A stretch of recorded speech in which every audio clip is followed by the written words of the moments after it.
At 62, I made a decision that would change everything. A decision I knew some would call selfish, but it was long overdue. I sold the house I'd lived in for decades. A house that once meant something, but had turned into nothing more than a crumbling shell of neglect. Its peeling walls and creaking floors echoed years of loneliness, abandonment, and the worst pain of all being left to face life's cruelest battles alone. My daughter, Hannah, had turned her back on me when I needed her most. When cancer had me staring death in the face, she chose to walk away, leaving me to fight alone. That was the moment I realized I couldn't count on anyone but myself. I beat the cancer, but the scars it left weren't just physical. I learned that clinging to the past, whether it was the house or the hope that Hannah might care, was pointless. That house wasn't a home anymore. It was a reminder of every moment I had been forgotten. So I let it go. I sold it without a second thought and chose to invest in something better, my future. Moving in with my partner was like stepping into a new life. Her home, crafted with love and artistic brilliance, was everything my old one wasn't. She reminded me what it felt like to be cared for, to laugh, to live. For the first time in years, I felt free from the weight of the house, the memories, and the pain of being abandoned by my own blood. When the cancer diagnosis hit me like a freight train, I thought, for a fleeting moment, that Hannah would come back, that my daughter would finally step up, show she cared, and stand by me in my darkest hour. But I was wrong. She vanished like a ghost, leaving nothing but silence in her wake. The hospital room was cold, the air heavy with the scent of antiseptic, and the one person I had hoped to see never came. Days turned into weeks, weeks into months, and still no sign of her. I fought that battle alone, with no hand to hold, no voice to reassure me that I mattered to someone. I survived. Barely. The cancer was beaten, but the betrayal carved a deeper scar than any scalpel ever could. I kept telling myself that maybe she had her reasons. Maybe she was scared. Maybe, just maybe, she'd show up one day. But the truth became blindingly clear. Hannah didn't care. And why should she? She had made her choice the day she walked away, and now I was making mine. I had no intention of leaving anything to her, not the house I sold. Not a single penny of the life I fought tooth and nail to rebuild. That money, every cent of it, would go toward a life I deserved. A retirement where I could finally breathe without the weight of disappointment crushing me. Hannah had abandoned me when I was at my lowest, and now she would inherit nothing but the memory of what she'd lost.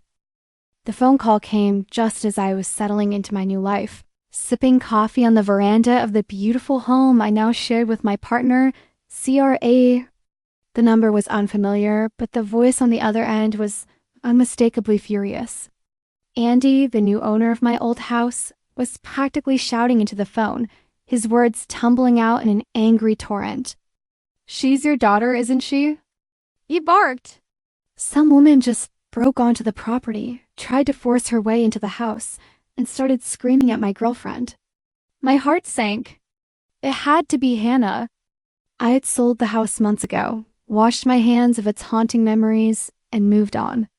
But clearly Hannah hadn't. Andy recounted the chaotic scene. A young woman, armed with an old key that no longer worked, hammering on the door like a madwoman. When Andy's girlfriend opened it, Hannah had launched into a tirade, accusing her of stealing her family home, calling her vile names, and demanding that she vacate immediately. Andy's girlfriend, understandably shaken, tried to explain that the house had been purchased legally, but Hannah wouldn't listen. She screamed about betrayal and abandonment, even threatening to return with reinforcements. By the time Andy got home, Hannah had already fled, leaving a trail of broken flower pots and shattered peace in her wake. Andy was livid, and rightly so. He demanded I take responsibility, warning me that if this happened again, the cops would be involved. My stomach churned as I hung up. Hannah's actions weren't just reckless, they were dangerous. It seemed my attempt to leave the past behind had come back to haunt me in the most explosive way. The next day, I showed up at the house, fully aware of the storm that was brewing. Andy had warned me that Hannah might return, but I wasn't ready for the explosion of fury the first encountered. As I stood at the door waiting for her, I heard the sound of her voice cutting through the air laced with anger and desperation. She stormed up the porch with two of her friends, her eyes burning with something far beyond rage. Before I could speak, she shouted, "This house is mine. It belongs to my family." I stepped out, the door creaking behind me, trying to keep my cool.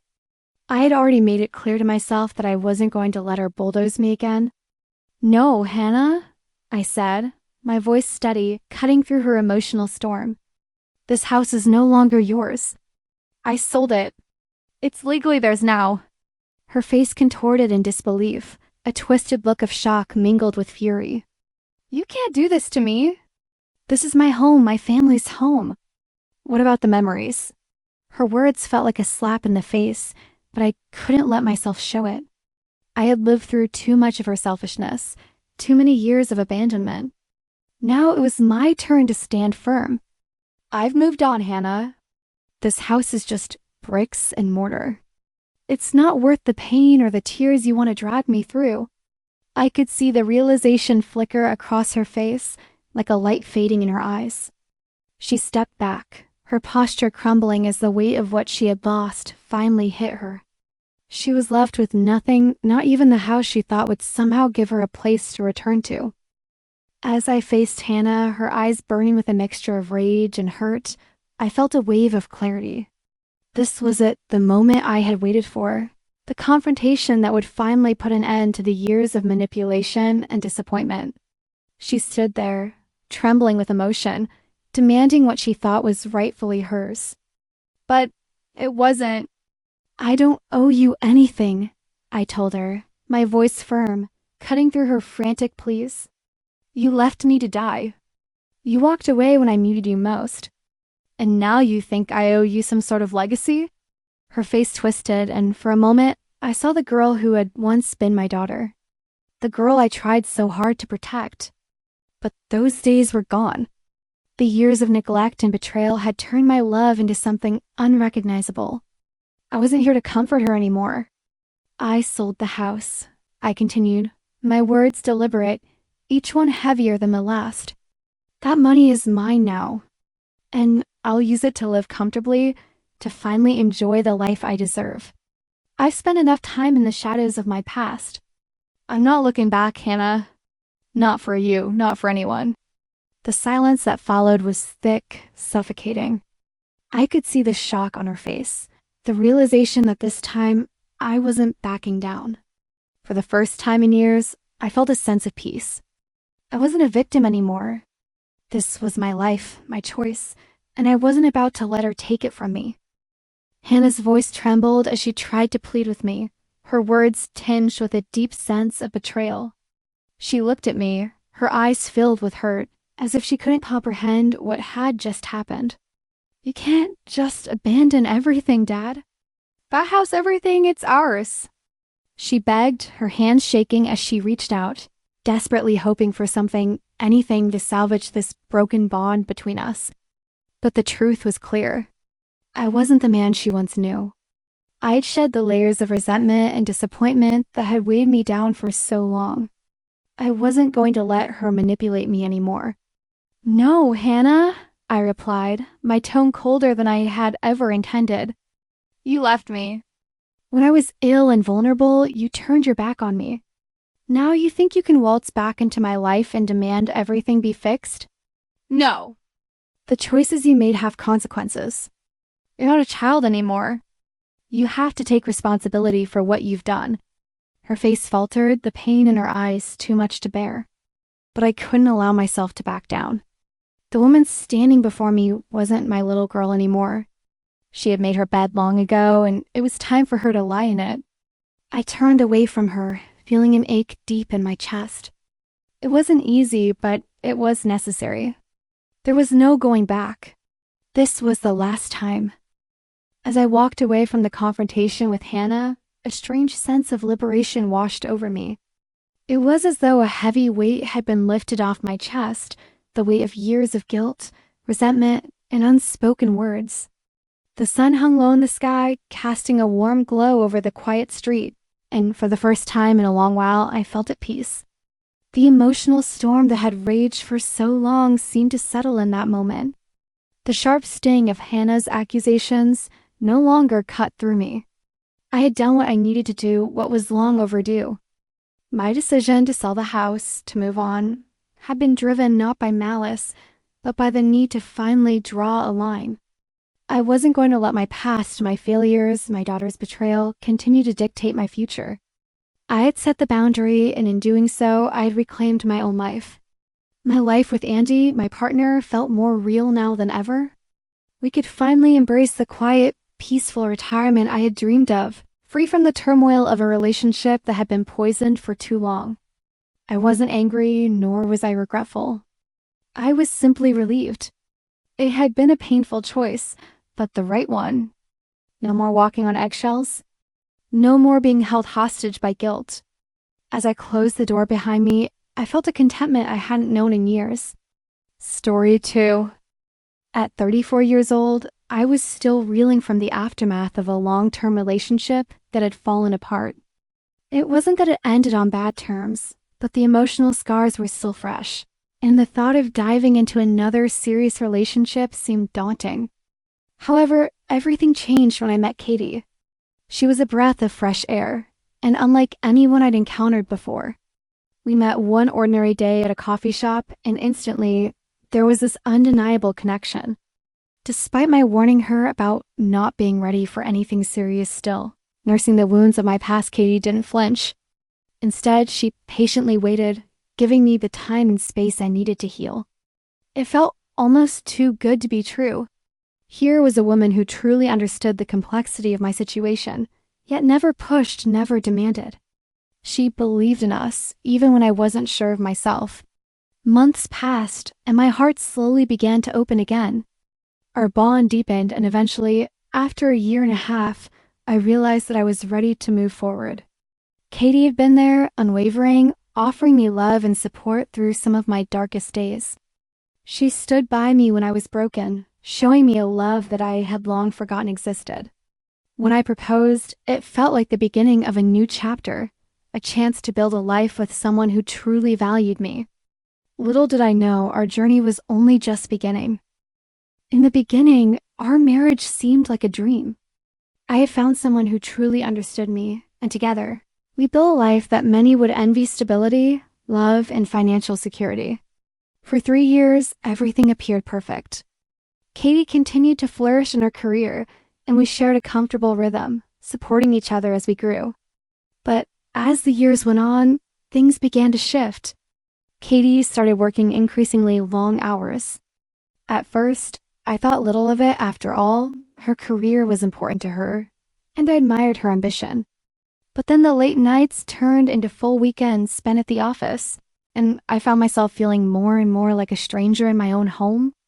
The tension was subtle at first, but it was there, lurking beneath the surface. I began to question things. Where was she going? Who was she with? The once carefree communication we shared dwindled, replaced by her vague excuses and increasingly mysterious behavior. I tried to ignore it, to trust her, but doubt began to gnaw at me. Something wasn't right. I began to wonder if the woman I had married was still the same person. Was she really working long hours, or was there something more to it? I couldn't shake the growing sense that I was being kept in the dark, and with each passing day, the walls between us seemed to grow higher. This wasn't the life we had promised each other, and I was left wondering if I truly knew Katie at all anymore. The truth hit me like a freight train the moment I decided to take a closer look at Katie's work laptop. My suspicions had grown too loud to ignore, gnawing at me for weeks. I knew it wasn't just long hours at the office. There was something darker lurking beneath the surface. My heart raced as I scrolled through her files, a sense of dread rising in my chest. And then it was an email thread that made everything click into place. Katie, my wife, the woman I trusted, had been having an affair with one of her former clients, a wealthy businessman whose name I heard only in passing. The emails were innocently worded at first, but as I read on, the tone shifted from professional to personal. Secret meetings, intimate rendezvous, promises of a lavish lifestyle. Everything was laid out in front of me. I could feel the blood draining from my face as the pieces fell together. The late nights, the strange behavior, it all made sense now. I was consumed by a storm of emotions: betrayal, rage, heartbreak. My wife, the woman I had thought would stand by me through thick and thin, had been lying to my face. I had been living a lie. The life we built, the trust I thought we had shattered in an instant. I couldn't fathom how to move forward, knowing that everything I believed and had crumbled so effortlessly. The moment Katie confessed, I felt like the ground beneath me had cracked open. We were sitting in our living room, the same one where we had spent so many evenings together, laughing and dreaming about the future. Now, all of that felt like a distant, cruel joke. Her words hit me like a slap in the face, cold and heartless. "I love him," she said, her voice trembling, but her eyes were clear. "I can't pretend anymore. I want to be with him." The man she'd been seeing, the one I had never even considered as a threat, had somehow won her heart. The thought of her betraying me, all those years of trust shattering in an instant, made my head spin. She paused for a moment, then dropped the bomb. "I want a divorce," she added, almost casually, as if she was discussing something as simple as a change in plans. "I want to marry him. I think it's the only way for me to be happy." I couldn't breathe. I was paralyzed with shock, unable to process the words, unable to understand how everything we built together had meant so little to her. Her happiness, her future, had been with someone else all along.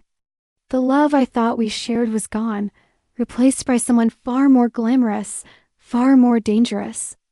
And now I was left to pick up the pieces of a broken life I hadn't seen coming. The divorce was final, the ink barely dry on the papers when Katie leapt into the arms of her lover, the wealthy man who had promised her everything. It felt like a cruel twist of fate watching her slip from my life and into his, as if nothing we had shared mattered. She moved quickly, as if erasing the past was the only way to heal, and soon they were engaged, their love a public spectacle. It was like watching a movie I hadn't chosen to be in, one where I was no longer the lead. But then, a turn of events so bitter it made my stomach churn. Katie, the woman who had once been so certain, found out the truth about her wealthy lover. He wasn't a prince, not even close. He was married, had been all along. His promises of a future together were nothing more than hollow lies. She had been his mistress, a fleeting pleasure, a mistake hidden behind the wealth and charm. The engagement ring she had flaunted like a victory was nothing more than a symbol of betrayal, and now she was left with the wreckage of her choices. Katie, the woman who had torn apart our life together for a fantasy, was left standing in the ruins of her own. Her future with him was shattered before it could even begin. And now the world she had built upon lies had crumbled, and she was forced to face the painful truth love and wealth were never meant for her. Katie's world, once filled with promise and ambition, began to crumble before her eyes.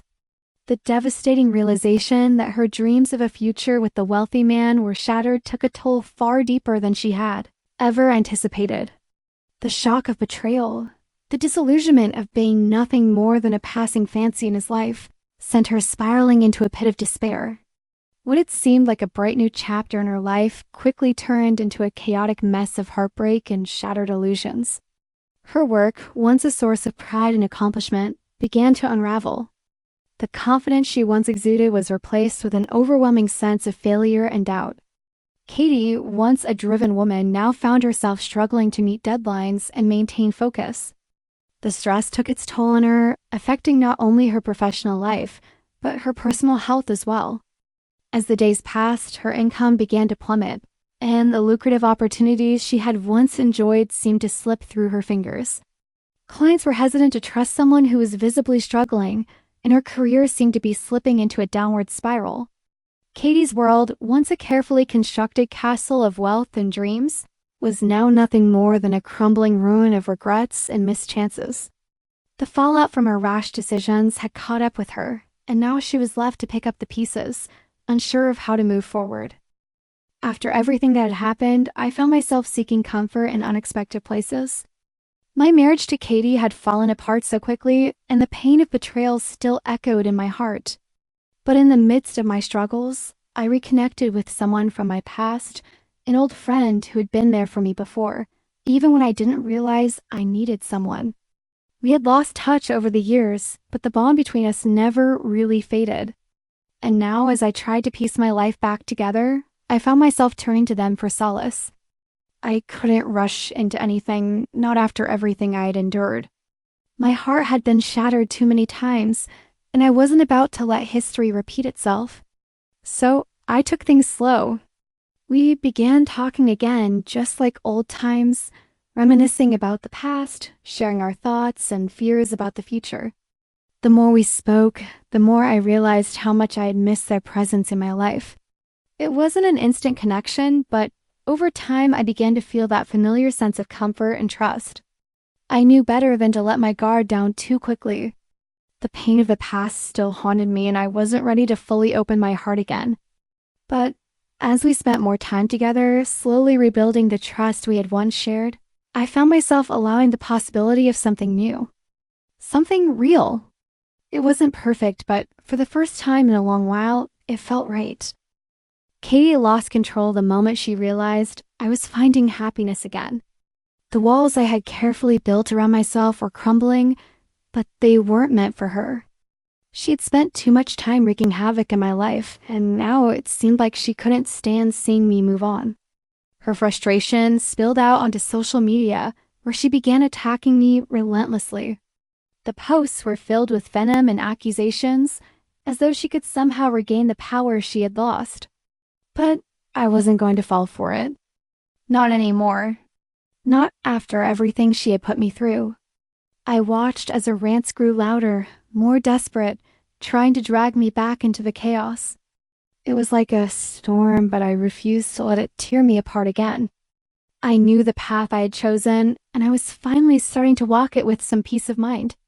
My focus was on my new life, a life where I was no longer bound by her lies and manipulation. Instead of reacting, I chose to remain silent. Her anger wasn't my problem. She wanted to reclaim the narrative, but I wasn't going to let her have that power. I ignored her, letting her rage drown out in the vast emptiness of her words. I wasn't about to waste another moment looking back. My future was ahead of me now, and I was determined to embrace it without her.